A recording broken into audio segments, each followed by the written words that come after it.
Good evening, good afternoon. Welcome to this live stream, and I'm happy you are here with me live here. So we've already got people on here, so welcome. You know, I want to talk about this skill.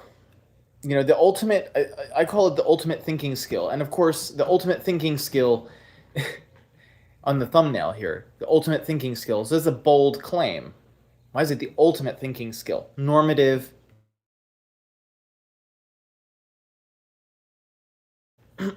Consider this. Consider this. Oh, by the way, welcome all the new channel members to the channel. Really appreciate it. Really appreciate you joining the channel as a member and getting access to all of the, all of my in-depth lectures on specific topics and specific skill sets. So enjoy that. Guys, what if I told you that one of the reasons that we encounter all of these impasses, these how do I say it in a simpler way? All of these impassable conflicts with people when we are in discourse with people, in conversation with people. What if I told you that one of the main reasons for this is that we don't understand what's called normative reasoning? What is normative reasoning? So normative reasoning is reasoning about values. Now, this is very different from what you might have heard with respect to, you might have heard like game theory and decision theory. Game theory, decision theory, while sometimes they are used in normative frameworks and normatively, they are more focused on individual decision making that really just affects your own interests. A lot of what decision theory focuses on. Good morning, good evening to all of you, wherever you are. So what that focuses on is that individual decision making. And here's my frustration is when you look at even college level courses, or you look at classes out there that programs that kind of teach critical thinking, they might even teach, and often part of the curricula are teaching decision making and decision theory and giving you kind of like decision matrices and things like that, and and helping you do that, make small decisions, big life decisions, training you on expected value and all that great stuff. I'm not saying these are not important. However, have you ever thought that it might be important to go beyond that and train yourself in, or get trained or understand how to reason with respect to when multiple people's interests are involved, not just your own interests, right? I'm astounded. Maybe I shouldn't be, but I'm astounded by when I look at, because I've done a lot of research for my own critical thinking curriculum. And when I've done this research and looked into critical thinking courses and looked into even academic courses on critical thinking, what's missing is that element. But ironically, and maybe tragically ironically, it's the most important, I would argue, and it's a bold claim again, it's the most important skill you need to develop, is this normative decision making, normative reasoning, where you're understanding your own self-interest, but you're reasoning with respect to everybody's else's interests at the same time, and trying to understand how to balance people's interests, or how to justify a decision that impacts other people. This is missing in today's world. And as I said, just circling back, and I'll get into some of the frameworks of normative thinking, and some of the frameworks that you can actually use, not in a terrible amount of depth, because this is Thinking Fast and Slow. It is, Sadiq. It is a good book. It's a little dated, and there have been lots of updates to it since, to that model thing since, but great book. But what I'm talking about is, I won't get into a terrible amount of detail because it's a live stream.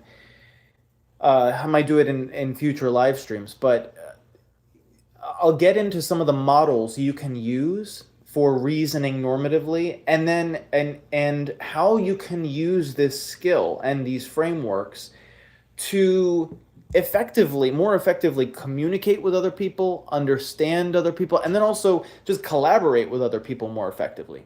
So let's dive into it. Why, first of all, why does a failure to understand normative thinking and normative reasoning, why does the failure to train ourselves in it lead to massive communication breakdowns?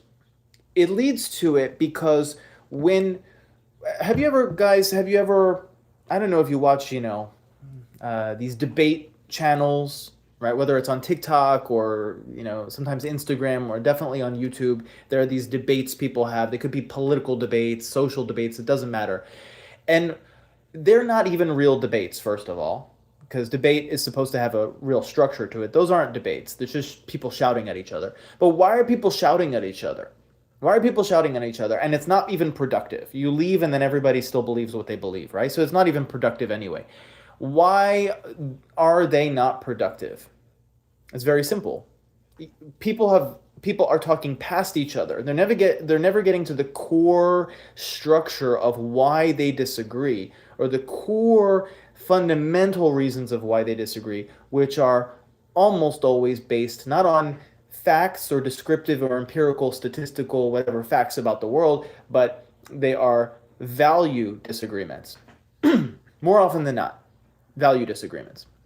And so let's run through some of the frameworks that can have an effect on how people dialogue about values, right? And how you should reason. What are some of the frameworks for reasoning normatively? And how can you then use those to recognize when somebody's using that framework, knowingly or unknowingly? Because most of the time, people are not even conscious of the frameworks they're using unless you tease it out of them. You got to tease it, you got to pull it out. You got to pull it out of yourself. What framework am I using to make my judgment here? Right? And I'll give you, most of us are just not even conscious of it, right? So we've got to tease it out. It's called guided metacognition. If it's yourself doing it, then it's just metacognition. But if you're guiding somebody else to tease out what framework they're using, that is guided metacognition. Okay? So let's talk about one of the most popular frameworks. One of the most popular frameworks.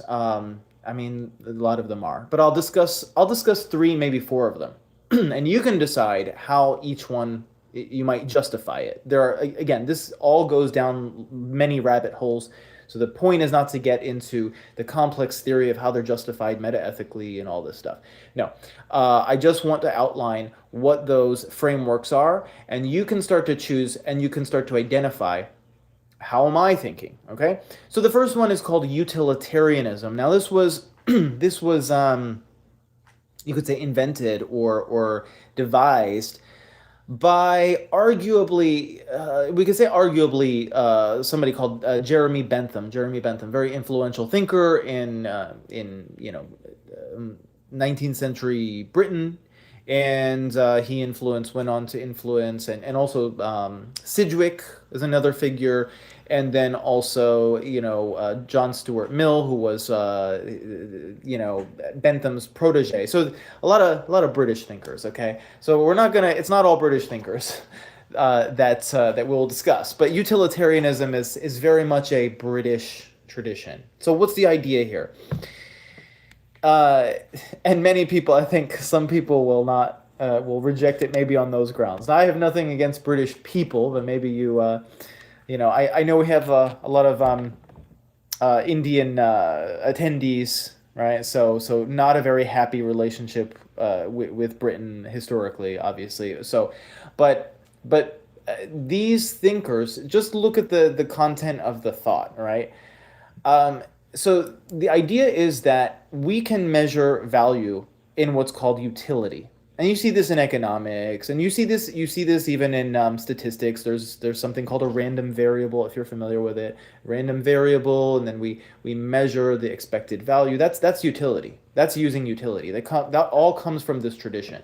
And so the idea is that we measure utility, and typically we say it's like happiness. Utility is happiness. So the more happiness, the better.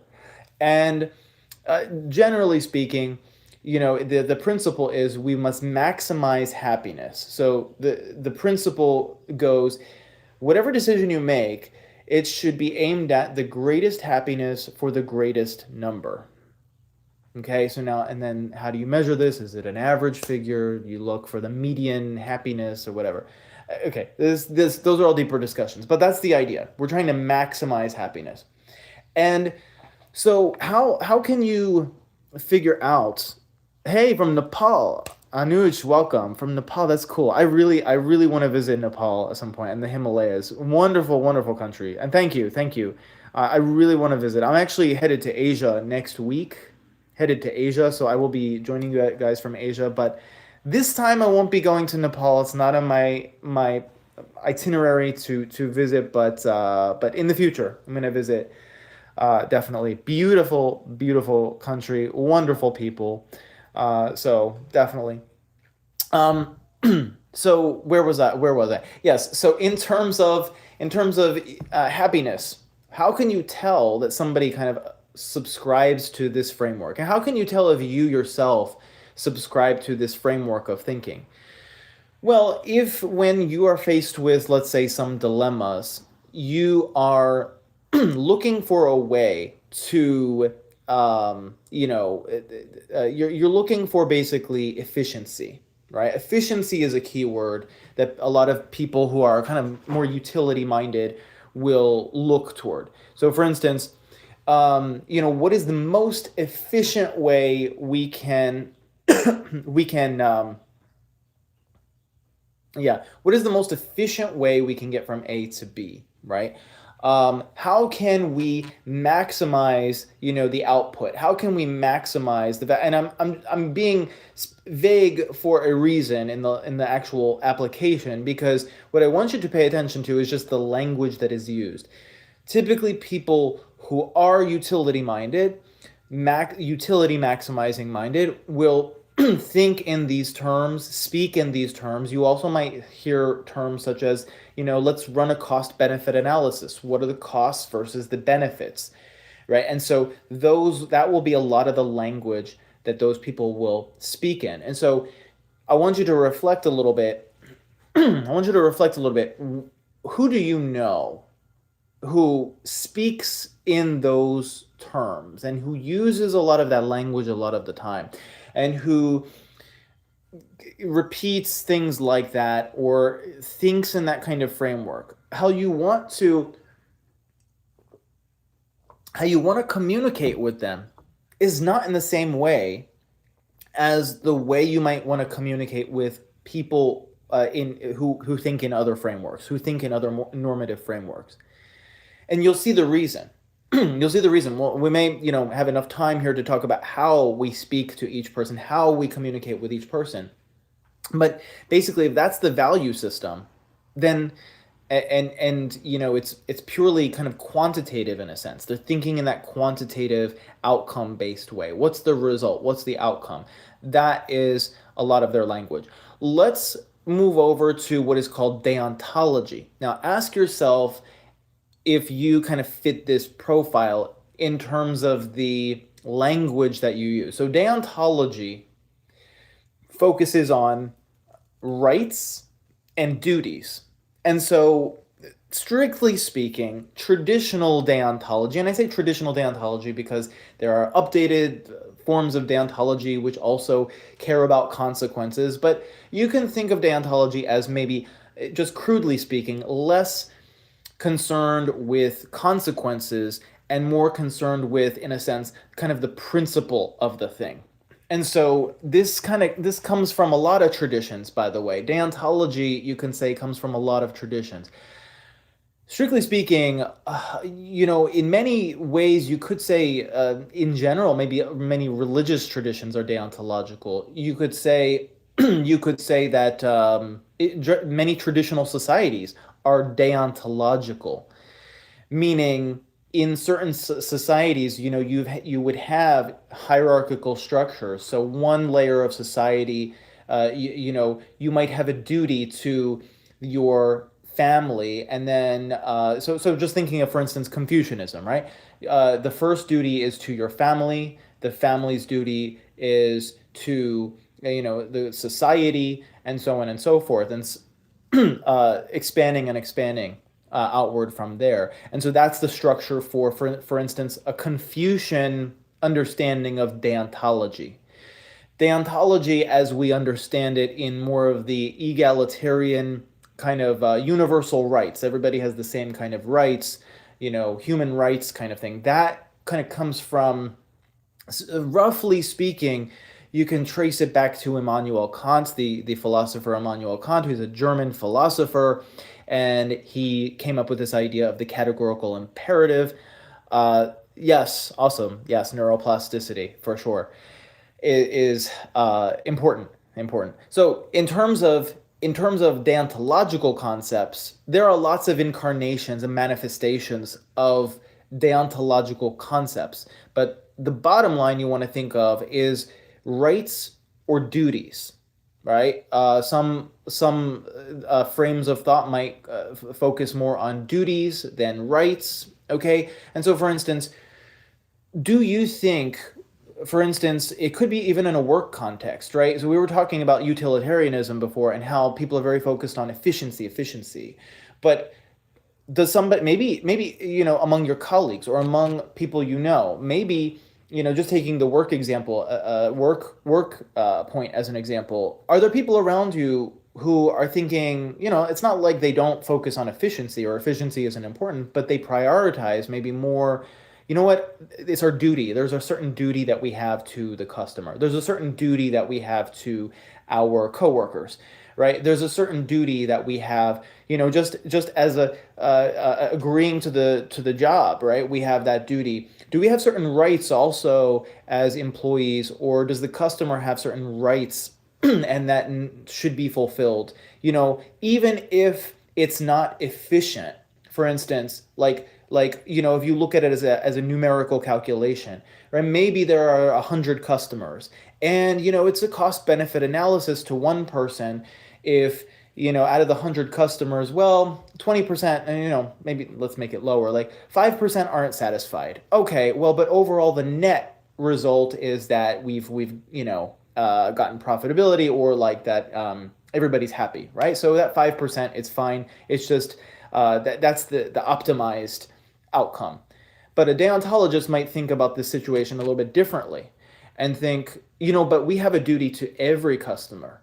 So even if it's going to drive down our efficiency a little bit, maybe it takes a little bit extra time. Maybe that extra time doesn't only gives us a marginal output of profit or something like that. That's not as important as making sure that the customer or our colleagues, for instance, have what they need and are served what they are due. And so that's a different way of thinking. And so who do you know who fits that profile? Who do you know, or do you? Is that more of your value set than the kind of efficiency language that a utilitarian, for instance, might focus on? The consequences based interpretation of normativity or ethics. Okay, and so are you starting to see at this point why this is such an important way of thinking? We have a few more frameworks to get into. All right, so we're not done, but do you see why this is so important? And it astounds me. It continues to astound me. Why is this so lacking from our education systems? I'm actually curious, because I know that not all education systems are around the world are the same. So, for instance, in the U.S., I know the U.S. education system pretty well. I've been involved with it quite a lot. Many of you might know I'm an educator, as well as somebody who's academic and so forth. But I'm actually curious, in terms of your education system, where you are in the world, do you have a like an ethics class, or do you have a class that's just like teaching you etiquette or how to get along with people and that kind of thing? Do you have classes like that in school? I'm just curious to know. And for instance, my understanding is that in China and Japan, there are some sorts of classes like that. And, it's important to think like this because it's important to reflect. Why do you have the norms that you have? Why do you think the way you do? And it's not to undermine them, right? It's not to say, oh, I have to rethink everything. No, no, that's not necessarily the purpose. The purpose is so that when you're, and I'm going to emphasize this in an upcoming video I have actually about ethical and normative thinking. When you're in a situation where you have to make a split-second decision, don't you want to make sure you make the right decision? Even outside of, okay, moral science in India. Okay, very interesting. Even outside of, your even outside of just like the individual what's in it for me kind of thinking, right, from decision theory, personal interest, outside of that, don't you want to make the best decision?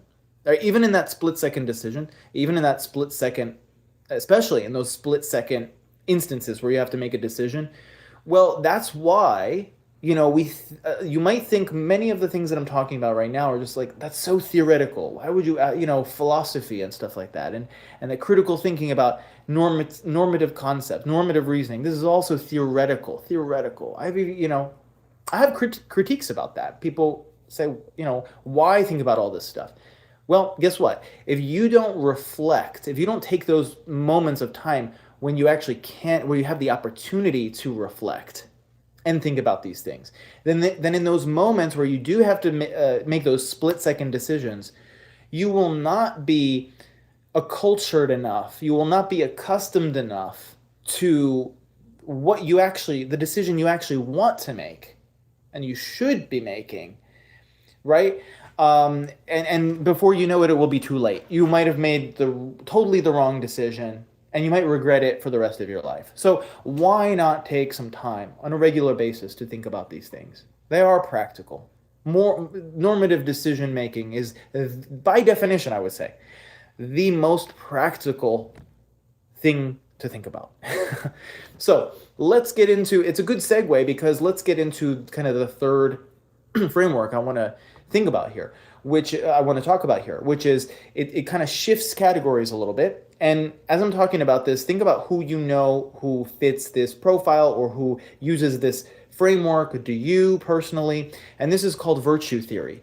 So whereas utilitarianism and deontology ask the question, right? They ask a different question fundamentally from value theory. And the question that those two frameworks that we already discussed ask implicitly is, what should I do? Okay, so what should I do, right? Should I optimize for greatest happiness? Should I fulfill some duty or protect my rights, right, against encroachment from other people, and so on and so forth? Should I have my rights respected, and so on and so forth, right? Those are questions about what should I do. Virtue theory asks a fundamentally different question. It doesn't ask, what should I do? It asks, what kind of person should I be? So virtue theory doesn't take as a given that certain specific actions are always right or always wrong. It takes as a given instead that certain character traits or dispositions of character are kind of morally right or morally wrong. And so it's kind of like if if you're religious, you might have in your religion, whichever religion you have, what would XYZ person do? So you might ask, if let's say you're a Christian or whatever, you could be a Hindu and whatever. You ask who is or Buddhist or whatever. So you might ask, what would Jesus do? What would Siddhartha do, right? what would this exemplar, I want to emulate the character of this person. And so I ask, what would this person do in that situation? Right? And um, so you that's kind of a fundamental. Now, it doesn't have to be a religious figure. You can think in your own life, who do you really respect for their judgment, for their character, for the way they carry themselves, for the standards that they set for themselves? Who do you respect in that way? Um, and so you might say, okay, well, that's my standard. I'm going to adopt that as my standard as well. I want to emulate that. And that's kind of like how virtue theory works and virtue ethics works. And the telltale sign that somebody uses this, let's go back to the work situation again as an example. So whereas the utility maximizer will say, well, we need to maximize for efficiency and so forth, prioritize that. The deontologist would say, well, it's this person's right, or it's the customer's right, or we have a duty to this or this, that, or the other person, or our colleagues, and so on and so forth. The virtue theorist would say, well, maybe this situation is ambiguous. I don't know, like, what necessarily the right action is. But let me search myself and think, what would the person that I aspire to be, what kind of action would they take in this situation? Right? So it's more a reflection on that. You might hear from this person's mouth things like, I want to be a good person. I want to be like a righteous person. I don't want to be, or they might say, I don't want to be XYZ type of person, right? I don't want to be a bad guy. I don't want to be, an asshole, right? I want to be, or you might even hear, like, I want to be a winner. I don't want to be a loser, right? Like, these types of words, this type of language reflects this identity level, character level type of judgment. So it's very important, because when you and for the sake of time, I won't actually discuss more frameworks. Trust me, there are more frameworks. That's why you got to study normative thinking, right? Because there are more frameworks, right? There just are. There are many frameworks, but these frameworks are a good foundation. And hey, guys, everybody who's saying hi to me, these are a good foundation for just jumping off points for training yourself in normative thinking. So, for instance, how could you communicate with each person? Well, to be effective with each person, you would want to first identify who's who around you. And, if they're talking about, obviously, like, efficiency and all that, you might try to identify, like, let's say you're thinking more from a virtue theory perspective, right? Like, what's the right thing to do? Character, all right? What would reflect good character in this situation? What you want to do in that situation is try not to argue from character to the person who values utility. It's not gonna work. You see, it's not gonna work. You want to argue. You want to argue with somebody, not argue with somebody. You want to communicate with somebody from their standpoint. So translate, parlay that into some language of, well, I see you're thinking that it's going to be the cost benefit analysis. The costs versus the benefits aren't going to be there. But hey, how about, you might bring up, like, how about the long-term costs? Maybe you're thinking about the short-term costs. How about the long-term costs of acting in this way, right? And so you're trying to find a way to appeal to that language. Maybe, there's always an angle that they haven't seen or they haven't considered, even within their own framework. The most effective, obviously, is to argue within your own framework. But let's change the scene a little bit. Let's change the scene. Let's say we're talking about a debate. Well, in that case, sometimes, maybe it's like a deep philosophical debate you're having with someone. Hey guys, hey, welcome. In that case, you might not want to actually argue from that person's framework. Sometimes it's effective, sometimes it's not. But what about, like, for instance, these political debates. And many times somebody's saying, well, this is against my rights, or this is against individual rights, or whatever. And then the other person is responding with some statistics. Oh, but the statistics show that research shows that this will lead to that outcome or that outcome. Do you see how both sides are not realizing? But the person who's arguing from individual rights doesn't give a crap that you're talking about the outcome based on some research. And the person who's arguing based on some research is arguing from that framework and doesn't really care as much. It doesn't put as much weight on the individual rights argument. So what you want to do is you want to either, yes, there's a tactic, so to speak, of using reductio ad absurdum, using their own position kind of against them. But if you really want to go to a deep level of argumentation, you would then say, well, defend your position on individual rights, or defend your position on that outcome-based thinking. Why? What's the deeper theoretical reason, right? So you might want to get that deep. It depends on the situation. And Christos, you give a great point, tactical empathy. You show you understand. Yeah, tactical empathy. You show you understand and frame it differently so that they may gain a different perspective. Brilliant. Exactly. It's tactical empathy.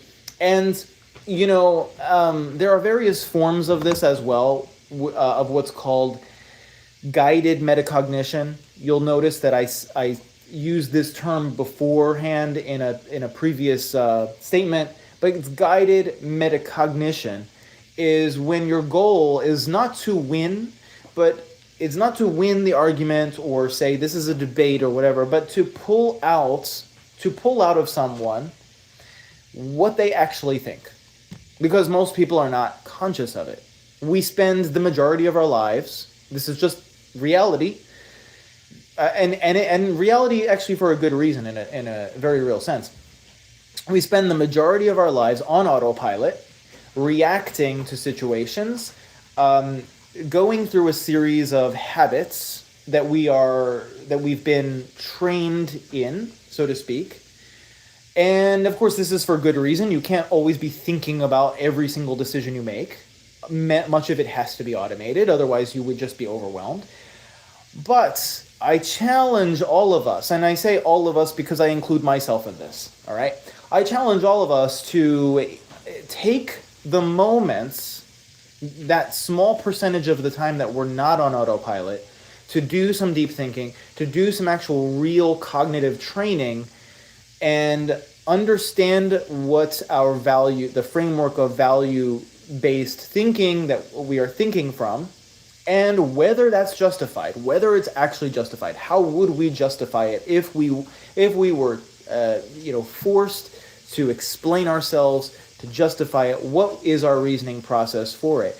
And why? Because then, let's say it's 5% of the time that you get to do that, and the other 95% of the time you're acting from instincts, you're acting from habit.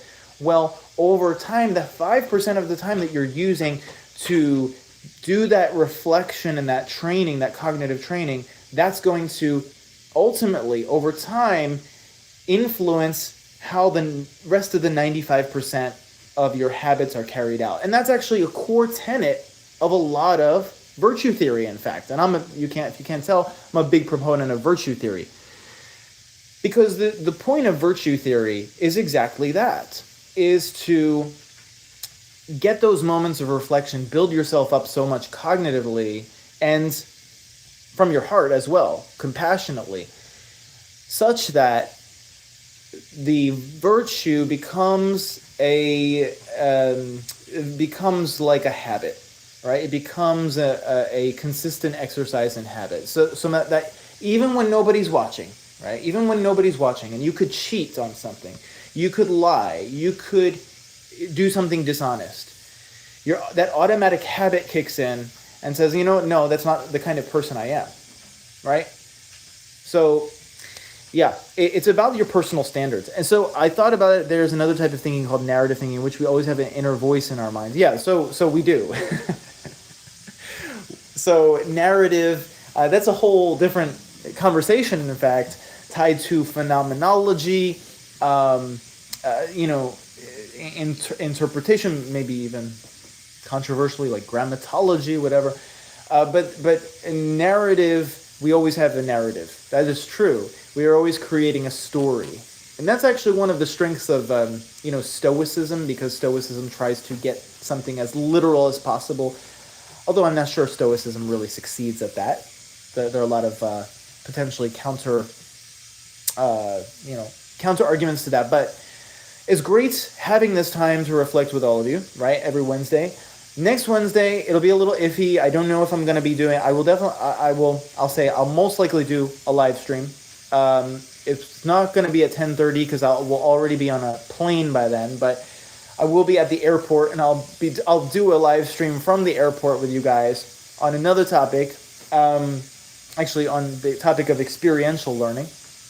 But because I'm headed to Asia next Wednesday. But before I take off, I will spend some time with you guys, and and check out everything. Check out my channel. Subscribe if you're not already subscribed. If you want to work with me personally, consider joining Critical Thinking Academy, which you can find the link to in any of my descriptions. And guys, I appreciate spending the time with you. I hope you guys have a great rest of your day or evening or whatever, and I will talk to you soon. Take care, guys.